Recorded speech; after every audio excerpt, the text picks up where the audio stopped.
Student देखो question number 95 of the TS Grewal का एक 95 नंबर सम है। इसमें ऑलमोस्ट सारा चीज है। अगर ये एक मास्टर सम है, ये अगर कर लोगे तो कोई भी सम तुम लोग कर सकते हो। इसके लिए इसका सोल्यूशन हम तुम लोग को दिखा रहे हैं कि कैसे हम लोग इसको सॉल्व करेंगे। इसमें गुडविल का वैल्यूएशन है, वर्कमैन कंपनसेशन है, इन्वेस्टमेंट फ्लक्चुएशन रिजर्व है, एडवर्टाइजमेंट सस्पेंस है, गुडविल ऑलरेडी इज देयर। हाँ, इन्वेस्टमेंट फ्लक्चुएशन का मार्केट वैल्यू क्या है, एम्प्लॉइज प्रोविडेंट फंड है, सब कुछ है, ऑलमोस्ट सेम ही है। ठीक है, सैक्रिफाइसिंग रेशियो बता दिया, पूरा गुडविल नहीं दिया है। देखो यहाँ पर दिया हुआ है कि Sagar being only 60% of share goodwill in cash, that means 40% is unable to bring. सारा चीज का ट्रीटमेंट यहाँ पर है, टाइम भी लगेगा, लेकिन ये सम तुम लोग को अच्छे से देखना पड़ेगा। ठीक है, तो पहले हम लोग को इसका सोल्यूशन में आने के लिए पहले हम लोग रिवैल्यूएशन में आते हैं। ठीक है, तो रिवैल्यूएशन का फॉर्मेट हमने बना चुके हैं, मेकिंग द रिवैल्यूएशन अकाउंट। अब देखो रिवैल्यूएशन में क्या है, ये रिवैल्यूएशन अकाउंट है। तो पहले हम लोग को रिवैल्यूएशन का जो चीज है वो पहले कंप्लीट कर लेते हैं। ठीक है, तो 1 2 3 ये सारा चीज अभी देखने का जरूरत नहीं है। तुम लोग 5 नंबर पॉइंट में देखो, तो land and building under valued by 50,000, land and building 50,000 कम है तो इसको बढ़ाना पड़ेगा। तो क्या जनरल एंट्री होगा, land and building account debit by land and building.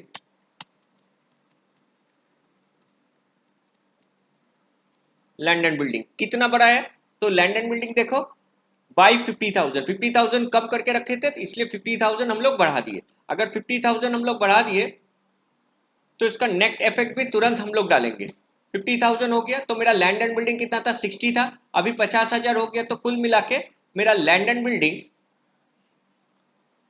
Balance sheet में जाके, मेरा बैलेंस शीट में जाके लैंड एंड बिल्डिंग 60,000 था, और यहां पर एड एप्रिशिएटेड हुआ 50,000, तो दोनों मिलके हो गया 1,10,000। मेरा लैंड एंड बिल्डिंग का काम खत्म हो गया। ऐसे करके करेंगे। Stock is over valued by 70,000, तो stock is over valued by 70,000, तो स्टॉक को हमको घटाना है। तो कैसे घटाना है, टू स्टॉक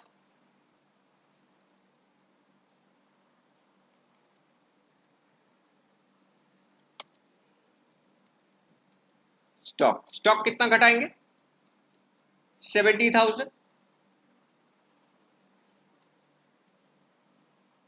तो देखो स्टॉक ऑलरेडी मेरा कितना था, स्टॉक मेरा 3 लाख था, 3 लाख से 70,000 मेरा घट गया। तो हम लोग बैलेंस शीट में आएंगे और यहां स्टॉक मेरा 3 लाख था, लेस डेप्रिसिएशन, अंडर वैल्यूएशन, कुछ भी बोल सकते, 70,000 गलत किए थे, 3 लाख, तो मेरा आएगा दिस माइनस दिस, हो गया। इसके बाद देखो create a provision for doubtful debts is 5%। तो देखो 1 लाख का, 1 लाख यहाँ पर है, ये तो 1 लाख का 5% कितना होता है, 5,000। बट यहाँ पर रिवैल्यूएशन ऑलरेडी 10,000 दिया है, तो प्रोविजन को बैक करना है। प्रोविजन को बैक करना मतलब लाइबिलिटी घटेगा और एसेट बढ़ेगा। तो यहां पर हम लोग लिखेंगे by provision for doubtful debts, by provision for, कितना लिखेंगे, 5,000 लिखेंगे। और हम लोग जब बैलेंस शीट बनाएंगे तो सन्डी डेटर्स जब करेंगे, यहां लिखेंगे सन्डी डेटर्स, तो सन्डी डेटर्स मेरा कितना है, सन्डी डेटर्स मेरा था, देखो यहां पर सन्डी डेटर्स मेरा 1 लाख था, लेस, शॉर्ट में हम लिख देते पीबीडी, पीबीडी मेरा और 10,000 नहीं होगा, 5,000 होगा, माइनस होके आएगा 95,000। क्लियर, अभी तक तो यहां तक क्लियर हो गया। अब देखो claim of Walkman compensation is 10,000, Walkman compensation का क्लेम था 10,000, यहां पर ऑलरेडी है क्लेम वॉकमैन कंपनसेशन 20,000, तो क्लेम 20,000 से 10,000 हो गया। तो बाकी जो 10,000 जो घट गया वो शेयर में डिवाइड कर देंगे पार्टनर में, अभी रिवैल्यूएशन में नहीं आएगा। एंड अनरिकॉर्डेड एक्रूड इनकम, तो एक्रूड इनकम मेरा एसेट्स होता है और वो 10,000 अनरिकॉर्डेड है, तो accrued income is your assets, तो हम लोग यहां पर लिखेंगे बाय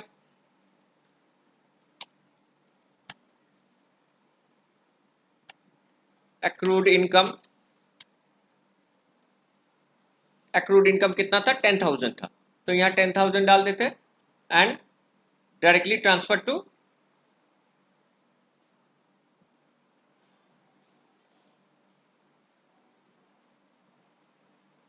एक्रूड इनकम। मेरा 10,000 है और इसको बैलेंस शीट में भी लिख देते हैं एक्रूड इनकम 10,000, फिर यहाँ पर बाई नहीं होगा, कॉपी कर लिए। और क्या देगा, a debtor whose due is 50,000 return off as bad डेप्ट and paid 4,000 in full and final settlement. तो देखो डेटर्स whose due is 50,000 व रिटर्न ऑफ बैड डेप हमने क्रिएट कर दिए थे, लेकिन अभी क्या है 40,000 ये पहला पैसा देगा, ठीक है। तो ये one kind of bad Depp recovery है, वन काइंड ऑफ हम बता रहे हैं कि ये डेटर्स भी इंक्रीज करेगा, तो डेटर्स इंक्रीज करेगा, तो कितना डेटर्स इंक्रीज करेगा, तो देखो यहां पर प्रॉमिस टू पे बोलो या पेड बोलो 40,000 उन्होंने पेमेंट कर दिया, ठीक है, तो मेरा एसेट इंक्रीज हुआ, तो यहां पर हम लोग लिख सकते हैं डेटर्स बोल के लिख सकते हैं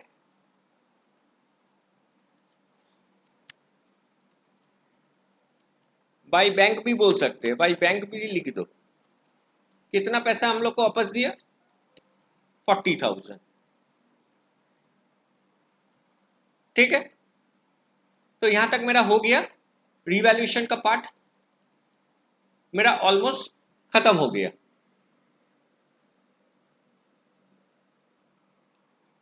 तो स्टूडेंट देखो मेरा रिवैल्यूएशन में 1,05,000 और इस तरफ 70,000, तो होपफुली हम लोग का प्रॉफिट आ रहा है। कितना प्रॉफिट आ रहा है ना, दिस माइनस दिस, तो इन दोनों को माइनस करने से मेरा आ रहा है 35,000। देखो मैच हो गया, 35,000 दोनों साइड टैली हो गया। 35,000 मेरा जो शेयर है वो राजीव, संजीव और सागर में डिवाइड होगा, सॉरी सागर में डिवाइड नहीं होगा क्योंकि सागर इज अ न्यू पार्टनर, तो इन दोनों को मेरा ओल्ड रेशियो में डिवाइड करना पड़ेगा। अब हम लोग को देखना पड़ेगा ओल्ड रेशियो क्या है, 3:2 है, तो 3:2 होने से तो इसको क्या करेंगे 3:2 मतलब 3/5 मतलब इंटू 3/5, और इसका जो होगा इसका सिंपल है ऐसे ही करते रहे, बाकी जो बचेगा 14, तो इन दोनों को मिला के मेरा 35,000 हो गया, तो मेरा रिवैल्यूएशन अकाउंट कंप्लीट हो गया।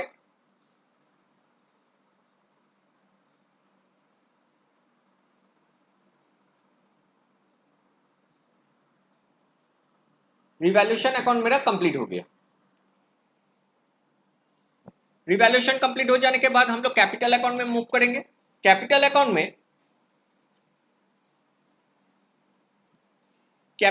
में राजीव का कैपिटल कितना था, 1,76,000 हम लोग डाल दे रहे हैं, सिंपल पोस्टिंग है।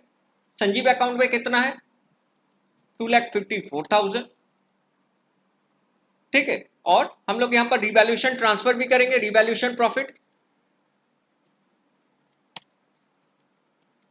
रिवैल्यूएशन अकाउंट प्रॉफिट में राजीव का था 21,000 और संजीव का था 14,000, ठीक है, क्लियर। इसके बाद देखो हम लोग का कोई जनरल रिजर्व ऐसा कुछ नहीं है, और यहां देखो सागर्स लोन, अब देखो अब थोड़ा सम्स में आते, Sagar's loan will be converted into his capital. तो सागर का जो 3 लाख जो लोन था, देखो यहां पर दिख रहा है कि सागर का लोन था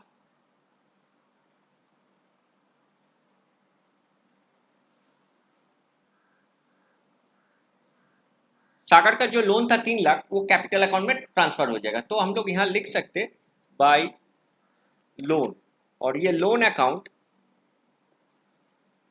ट्रांसफर हो जाएगा यहां पर एज कैपिटल। तो बैलेंस शीट में हम लोग कोई लोन अकाउंट नहीं लिखेंगे, तो सागर का जो लोन है उसको कैपिटल में कन्वर्ट हो गया, मतलब सागर को एडिशनली कुछ इंट्रोड्यूस करना नहीं पड़ेगा, उसको 3 लाख जो है उसका वो कैपिटल अकाउंट में कन्वर्ट हो गया, ठीक है। और भी बहुत सारा चीज है, हम लोग पहले कर लेते हैं इसको। जैसे गुडविल इज ऑलरेडी अपियर 10,000, तो गुडविल जब ऑलरेडी अपियर होता है तो हम बताते हैं कि इसको राइट ऑफ कर दो, तो टू गुडविल,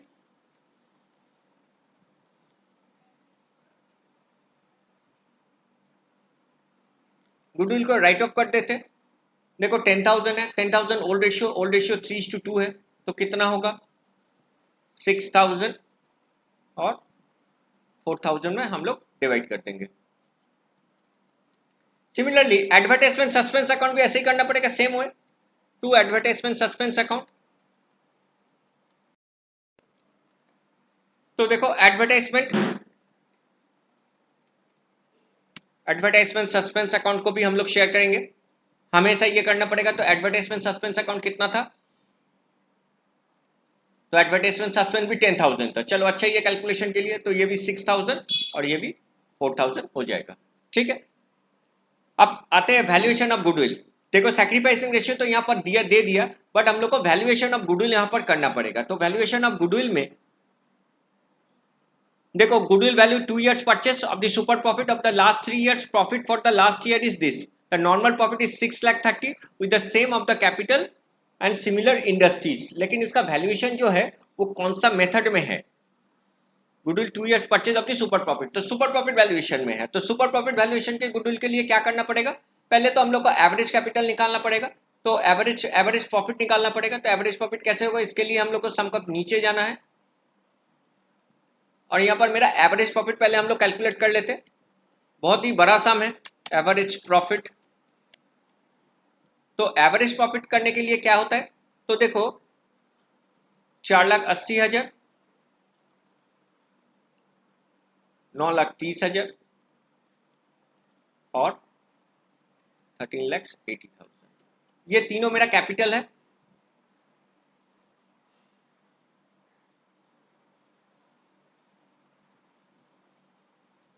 ये तीनों मेरा प्रॉफिट है, 3 साल का प्रॉफिट है। तो उसको एवरेज करने के लिए क्या होगा, तो वेरी सिंपल, इन तीनों को ऐड करके डिवाइडेड बाई 3 करने से ही हो जाएगा।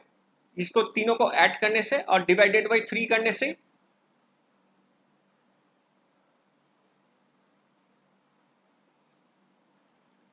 इन तीनों को ऐड करके डिवाइडेड बाई 3 करने से ही हो जाएगा। तो दिस प्लस दिस और 3 से डिवाइड करो तो मेरा एवरेज प्रॉफिट आ जाएगा दिस डिवाइडेड बाई दिस, 9,30,000। तो ये मेरा 9,30,000 ये मेरा एवरेज प्रॉफिट आ गया, क्लियर। तो ये मेरा एवरेज प्रॉफिट आ गया। अब देखो नॉर्मल प्रॉफिट कितना दिया हुआ है, तो द नॉर्मल प्रॉफिट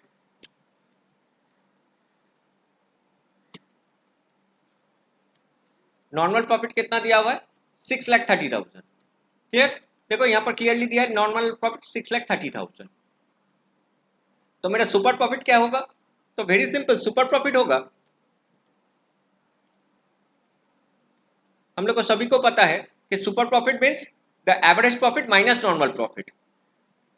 तो सुपर प्रॉफिट कितना हुआ, तो हम लोग बता सकते हैं दिस माइनस दिस। अच्छे से देखो स्टूडेंट, 3 लाख, तो ये मेरा सुपर प्रॉफिट आ गया, सुपर प्रॉफिट आ गया। तो गुडविल क्या होगा, तो वेरी सिंपल कि goodwill is 2 years purchase of this super profit, goodwill should be 2 years purchase of this super profit. तो गुडविल कैलकुलेशन के लिए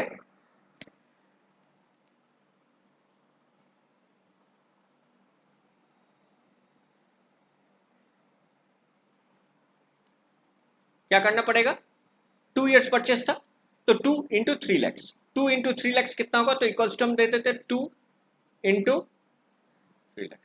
so this is the goodwill of the firm, ये गुडविल पूरा company का goodwill है, ठीक है, क्लियर। ये गुडविल पूरा कंपनी का गुडविल है 6 लैक्स। तो जो नया पार्टनर है उसका क्या नाम था, सागर। तो सागर शेयर ऑफ गुडविल कितना होगा, सागर शेयर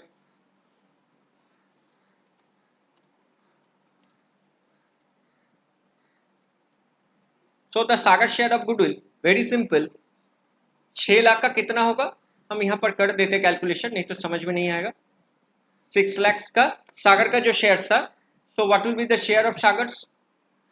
ओ सागर्स का शेयर ऐसी एक्चुअली नहीं दिया है, राजीव सैक्रिफाइस किया 1/3 ऑफ इस शेयर एंड संजीव किया है 1/10। तो सागर का शेयर हम लोग को निकालना पड़ेगा, कैसे निकालेंगे, देखो सागर ने के लिए Rajiv will sacrifice 1/3 of his shares. तो राजीव कितना शेयर अपना दिया है, राजीव और संजीव, राजीव और संजीव का टोटल शेयर्स कितना था, देखो उसका राजीव का जो शेयर्स था वो 3/5 था, राजीव का देखो 3/5 था और संजीव का 2/5 था। तो सिंपल बात है कि राजीव उसका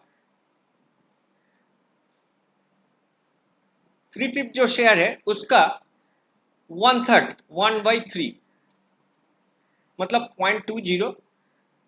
इसको अगर हम लोग फ्रैक्शन में लेके आए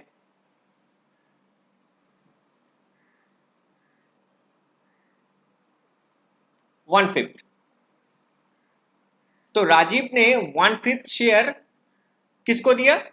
सागर को दिया। तो सागर का कंट्रीब्यूशन है, सागर में जो किया वो मेरा 1/5 किया राजीव से।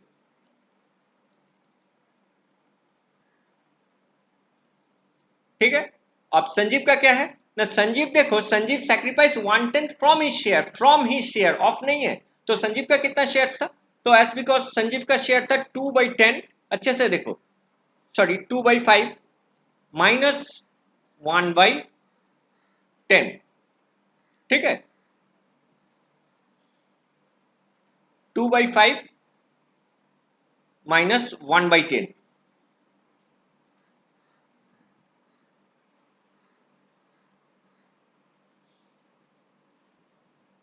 तो कितना आता है? 2/5 एंड 1/10,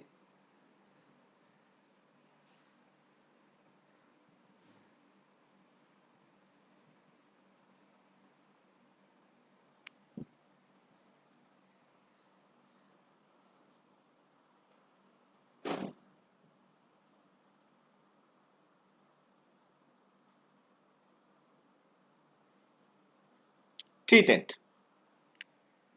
ठीक है, क्लियर? तो इसके 3/10 जो है तो सागर को ये मिलेगा। तो हम लोग बता सकते हैं कि राजीव ने इतना सेक्रीफाइस किया, संजीव ने इतना सेक्रीफाइस, और दोनों सेक्रीफाइस मिला के मतलब हम लोग क्या करेंगे? सागर का शेयर होगा दिस प्लस दिस। ठीक है, इसको भी फ्रैक्शन में ही डाल देते।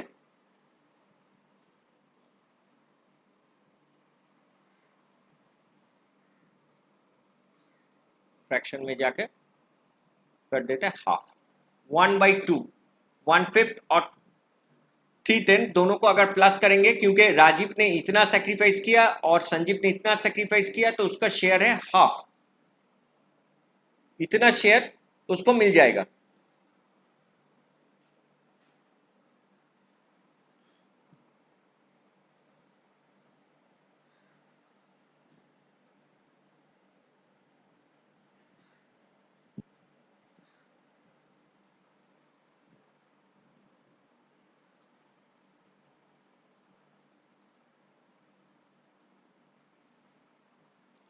सॉरी, एक तो गलती की है, सागर ने सिर्फ तो 1/10 ही शेयर सेक्रीफाइस किया था, थोड़ा गलत हो गया।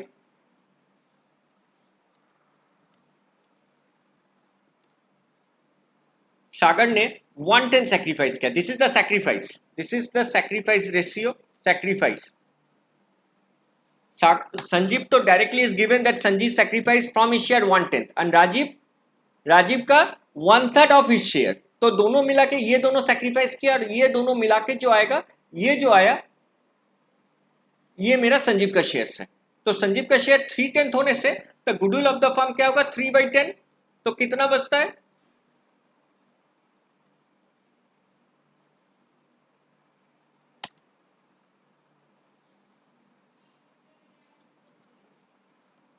ऐसा भी बोल सकते कि 6 lakh into 3/10, 1,80,000। This is the goodwill of the Sagar's. और नया पार्टनर का जो गुडविल है वो 1,80,000 है, 1,80,000 है। अब प्रॉब्लम क्या है कि 1,80,000 जो गुडविल है ये पूरा का पूरा नहीं लाया। अब इसमें से कैश कितना लाया? कैश कितना लिया? और एबल टू ब्रिंग जो बोलते हैं, एबल, कैश एबल जो था और अनएबल, इसका दो पोर्शन हम लोग कर लेंगे। कैश एबल क्या है ना? देखो यहां पर क्वेश्चन में सही से लिखा हुआ है, Sagar will bring 60% of his share in cash. तो कैश में कितना लाए? ओनली 60, मतलब ये जो 1,80,000 है इसका सिर्फ 60%, इसका सिर्फ 60% लाया। तो कितना परसेंट नहीं लाया? 40%, जो क्या आएगा? 72,000। तो देखो 1,80,000 कैश लाया और अनएबल टू ब्रिंग है 72,000। तो जो कैश ला ठीक है, तो 72,000 वो नहीं लाया और 1,80,000 लाया, तो जो 1,08,000 जो लाया उसका क्या होगा, by premium for goodwill divide हो जाएगा। तो यहां लिखेंगे बाय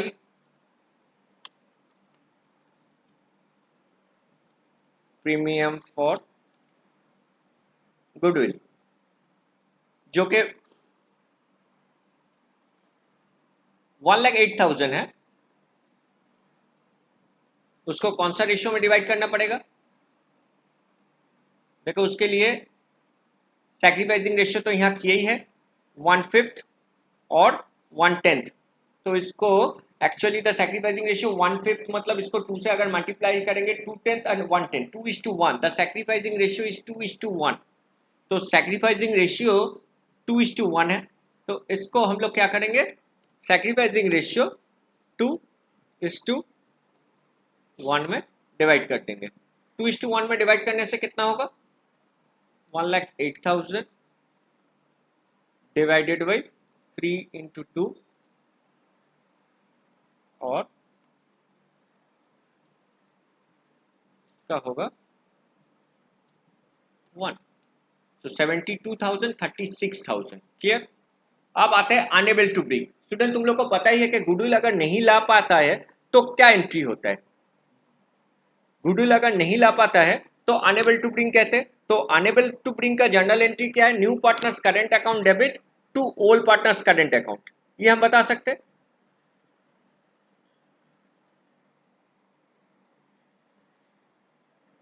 इस यहां पर कैपिटल अकाउंट भी हो सकता है और करंट अकाउंट भी हो सकता है। बेटर है कि हम लोग करंट अकाउंट से इसको पास करें। तो क्या जर्नल एंट्रीज होगा, जर्नल एंट्रीज पहले हम दे देते हैं यहाँ पर। तो हम लोग का ये जर्नल एंट्रीज होगा जो अनेबल टू ब्रिंग, जो 70,000 है, new partners capital account debit और करंट अकाउंट, तो सागर करंट अकाउंट ही हम लोग करेंगे। Sagar current account to Rajeev to Sanjeev, तो कितना होगा, देखो टोटल करंट अकाउंट का इसका था 72,000 जो कि नहीं ले पाया, और ये दोनों कौन सा रेशियो में डिवाइड होगा, अगेन 2:1, तो 2:1 में डिवाइड करने से कितना होता है, divided by 3 into 2,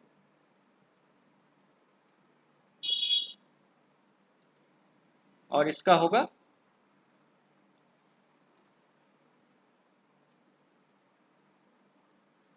divided by 3 into 1 24, तो दोनों मिलके हो गया।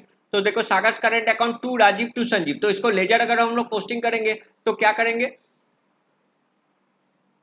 तो लेजर में अगर पोस्टिंग करेंगे तो कैपिटल अकाउंट में चला जाएगा, और कैपिटल अकाउंट में क्या होगा, यहां पर होगा बाई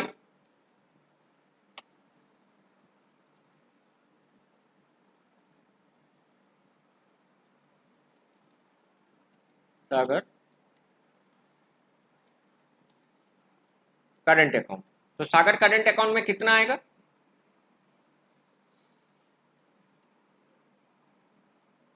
48,000 और 24,000, और सागर करंट अकाउंट मेरा बैलेंस शीट में भी शो होगा, कितना शो होगा, जो वो नहीं ले पाया, सागर करंट अकाउंट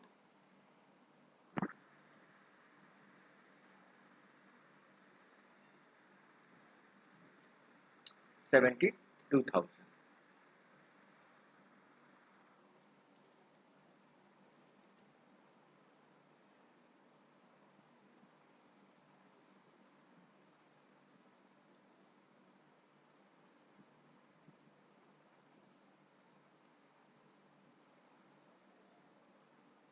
तो मेरा कैपिटल अकाउंट का ऑलमोस्ट सारा चीज कंप्लीट हो गया, ऑलमोस्ट मेरा सारा चीज कंप्लीट हो गया करंट अकाउंट का, गुडविल ट्रीटमेंट हो गया। अब क्वेश्चन में फिर से आते हैं, और क्या बाकी रह गया, मेरा सैक्रिफाइसिंग का काम हो गया, ठीक है, वर्कमैन कॉम्पेंसेशन, हाँ एक चीज बाकी रह गया, वो है मेरा investment fluctuation reserve, investment fluctuation reserve.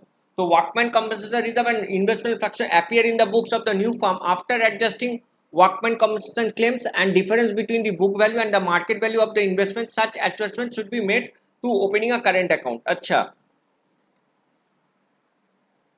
तो वर्कमैन कॉम्पेंसेशन और इन्वेस्टमेंट फ्लक्चुएशन, थोड़ा इन्वेस्टमेंट फ्लक्चुएशन के तरफ से पहले जाते हैं। तो इन्वेस्टमेंट फ्लक्चुएशन 50,000 और यहाँ पर 45,000, तो मार्केट वैल्यू घट गया कितना 5,000 और इन्वेस्टमेंट फ्लक्चुएशन टोटल था मेरा 10,000।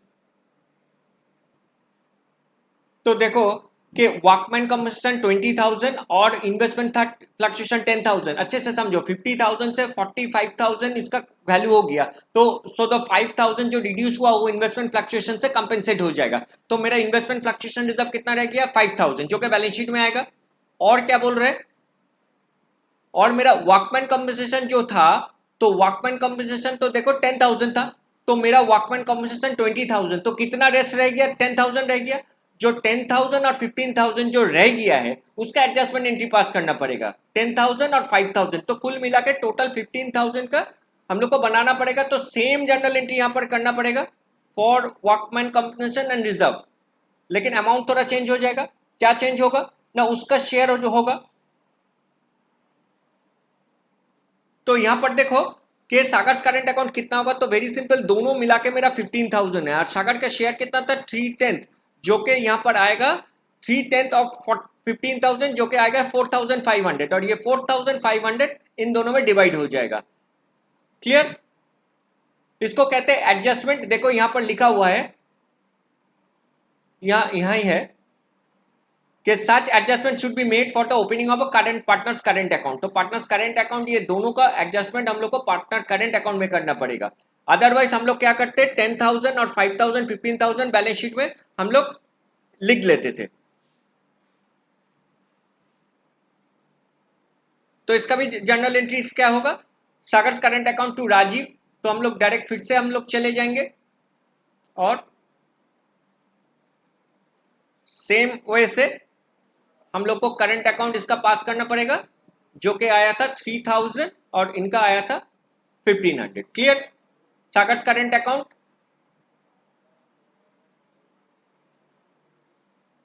48,000 जो था वो अनेबल टू गुडविल था, इसलिए हम थोड़ा लिख दे रहे हैं। और ये जो करंट अकाउंट पास हुआ, ये this is the adjustment for WCF and IFRS, investment fluctuation reserve. Clear, तो यहां तक मेरा हो गया।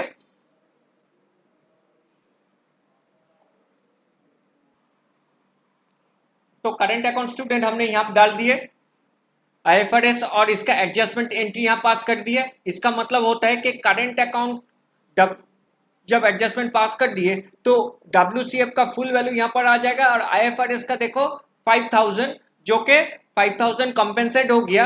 इन्वेस्टमेंट हम लोग यहां पर लिखे देखो 45,000, और 5,000 जो रिड्यूस हुआ वो हमने रिवैल्यूएशन में नहीं डाल के IFRS से हम लोग माइनस कर दिया, यहां से 10,000 हम लोग माइनस कर दिया, 10,000 से 5,000 माइनस कर दिया, ये मेरा हो गया। अब सिर्फ बाकी रह गया लास्ट एंट्री, सिर्फ बाकी रह गया मेरा लास्ट एंट्री कि ये एडजस्टमेंट करना पड़ेगा।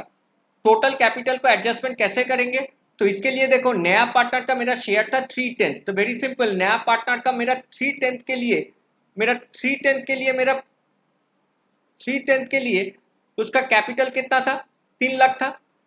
तो मेरा 3/10 के लिए कैपिटल इतना होगा, तो 1 के लिए कैपिटल कितना होगा, तो very simple, this divided by 3 into 1 into 10। तो देखो the total capital of the firm is 10 lakhs, बहुत इंपॉर्टेंट है, टोटल कैपिटल मेरा 1 लाख 10 लैक्स है। अब ये 10 लैक्स हम तीनों में डिवाइड करेंगे, किन तीनों में, इन तीनों में 10 लैक्स डिवाइड करेंगे। अब देखो एक तो इजी प्रोसेस बोल रहे हैं कि नया जो पार्टनर है सागर, उसका तो 3 लाख था, तो बाकी इन दोनों को कितना होगा 7 लाख होगा, तो 7 लाख कौन सा रेशियो में हम लोग डिवाइड करेंगे, नया रेशियो में। तो नया रेशियो कैसे आएगा, और एक ये है कि हम लोग अगर नया रेशियो निकाल लेंगे तो और भी अच्छा होगा। तो calculation of new profit sharing ratio लेने से और भी अच्छा होगा। तो कैलकुलेशन यहां चलो कर लेते हैं, calculation of new PSR. New PSR कैसे करेंगे हम लोग, न्यू पीएसआर भी हम लोग को कैलकुलेट करना पड़ेगा। तो न्यू पीएसआर कैसे कैलकुलेट होगा, तो देखो हमने यहां पर एक चीज लेते हैं, हम लोग को तो सैक्रिफाइसिंग रेशियो पता है। अगर हम लोग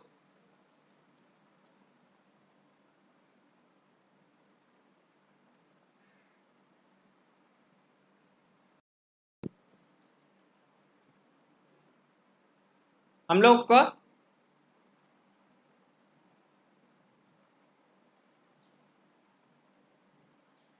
देखो इन तीनों का सैक्रिफाइसिंग रेशियो हम लोगों को पता है। ओल्ड रेशियो पता है 3/5 2/5। नया रेशियो हम लोग को पता नहीं है। नया रेशियो पहले हम डाल देते नहीं, और यहाँ पर भी ये हम डिलीट कर देते हैं। नया रेशियो जो है सागर का, ये हमको पता है कि ये मेरा 3/10 है।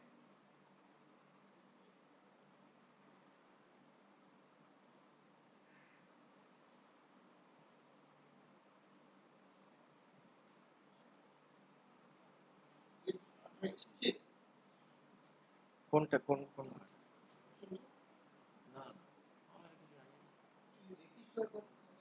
ठीक है।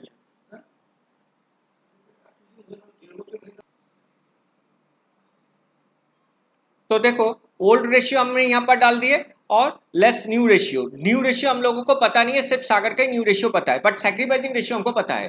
तो सैक्रिफाइसिंग रेशियो क्या है ना, इसका था 1/5 और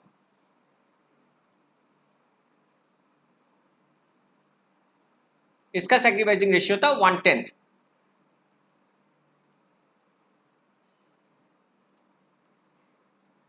तो देखो दिस माइनस दिस अगर ये होगा तो मेरा न्यू रेशियो क्या होगा। तो न्यू रेशियो होने के लिए हम लोग को करना पड़ेगा, उल्टा जाना पड़ेगा। ओल्ड माइनस लेस हो जाने से, सैक्रिफाइस हो जाने से, दिस प्लस दिस, जिसका रेशियो आया 4/5, इसका भी सेम होगा 1/2 और 3/10। तो ये मेरा नया प्रॉफिट शेयरिंग रेशियो आ गया। ठीक है, तो देखो स्टूडेंट चेक भी करके देखो कि इससे अगर ये माइनस होगा तो कितना बचता है, और सेम वे से अगर ये होता है तो कितना होता है।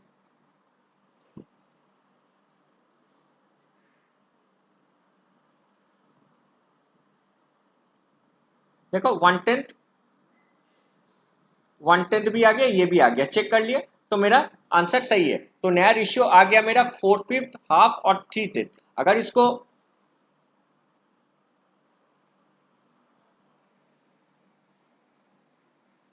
ठीक है, तो 4/5 का मतलब अगर हम लोग डिनोमिनेटर सब सेम करें तो इसको ऊपर से और नीचे से दोनों से 2 मल्टीप्लाई करना पड़ेगा, तो इसका होगा 8/10। You can say same thing. तो नया रेशियो एक होगा 8/10,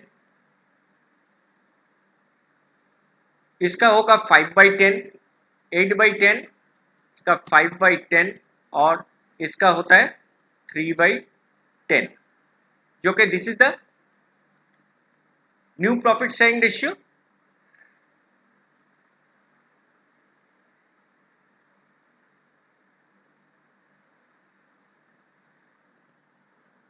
एक ही चीज आ जा रहा है, ये रिड्यूस होके एक्चुअली आ रहा है, तो बेटर है इसी को ही रहने देते। तो द टोटल कैपिटल 10 लाख हम लोग को इन रेशियो में डिवाइड करना है, इन रेशियो में हम लोग को डिवाइड करना है।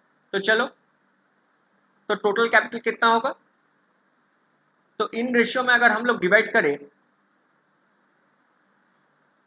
तो राजीव का कैपिटल कितना होगा, तो very simple, this into the new ratio is this.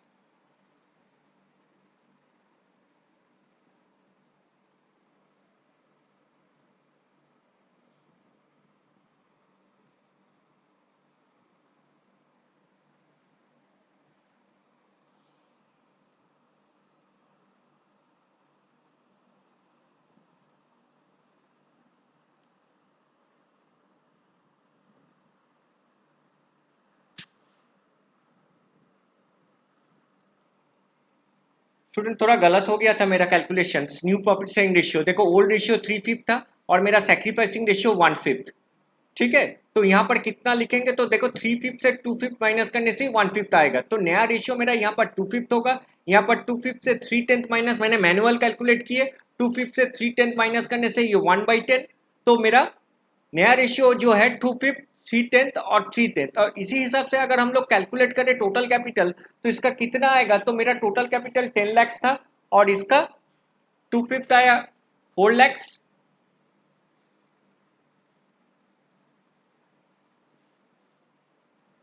अगर इसका 4 लाख आया तो इसका कैपिटल कितना होगा 3 लाख, और इसका भी कैपिटल 3 लाख।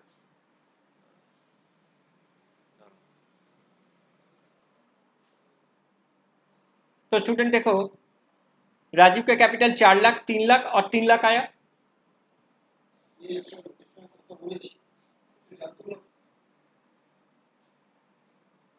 तो स्टूडेंट देखो, राजीव का 4 लाख, इसका 3 लाख और 3 लाख, ठीक है। तो ये 4 लाख 3 लाख 3 लाख, हम लोग यहाँ पर इसका 4 लाख होगा, लेकिन 4 लाख देखो एक्चुअली प्लस माइनस करके इसका 4 लाख नहीं है, कितना है 3,08,000 है। तो इसको पैसा इंट्रोड्यूस करना पड़ेगा, पैसा इंट्रोड्यूस करना पड़ेगा बाय कैश। कितना इंट्रोड्यूस करेगा, तो देखो इंट्रोड्यूस करना पड़ेगा 4 लाख को, इसको करने के लिए इसको इंट्रोड्यूस करना पड़ेगा 92,000। अगर 92,000 इंट्रोड्यूस किया, देखो इसका कैपिटल आ गया 4 लाख, बट इसका कितना है 3 लाख। तो 3 लाख मतलब इसका कैपिटल ज्यादा है, तो ये पैसा उठा लेगा 21,500, तब जाके आएगा। तो यहां पर होगा 2 कैश, ये बैलेंसिंग फिगर है। तो देखो मेरा कैपिटल आ गया और मेरा बैलेंस शीट भी देखो ऑटोमेटिक 10,35,000, इसका भी 10,35,000 आ गया। अच्छा, कैश का देखो ओपनिंग कैश ऑलरेडी था 2,50,000, गुडविल लेके आया, ठीक है। यहां पर पार्टनर्स कैपिटल अकाउंट का एडजस्टमेंट है। पार्टनर्स कैपिटल अकाउंट क्या है कि देखो 92,000 पैसा इंट्रोड्यूस किया था राजीव ने, और संजीव ने इतना पैसा उठा लिया। तो इन दोनों का जो डिफरेंस है, मतलब इतना पैसा इंट्रोड्यूस किया, this is plus this is minus, तो नेट फिगर यहां पर आ गया ऑटोमेटिक 70,500। और जो डेटर्स वाला जो कैश कलेक्शन था, कलेक्शन जो था, कलेक्शन फ्रॉम बैड डेब्ट्स यहां पर आ गया। तो कुल मिला के 10,35,000 आ गया। स्टूडेंट होपफुली तुम लोग को समझ में आया होगा। इसका एक सोल्यूशन जो है ये भी हम लोग पीडीएफ में दे रहे हैं, तुम लोग अच्छे से इसको देखते रहो।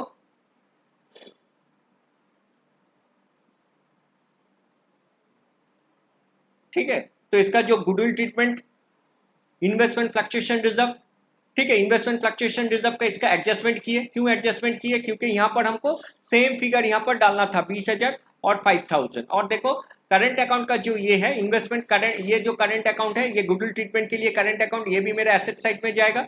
और यहाँ पर देखो जो WCF और IFRS का जो करंट अकाउंट का जो एडजस्टमेंट है वो भी यहाँ पर आ गया। ठीक है, तो इस सम को हम सोल्यूशन भी तुम लोग को भेज दे रहे हैं और इसका वीडियो भी भेज दे रहे हैं। होपफुली तुम लोग को ये सम अच्छे से स्टडी करो, अगर कुछ प्रॉब्लम होगा तो हमको भेजो। Thank you so much.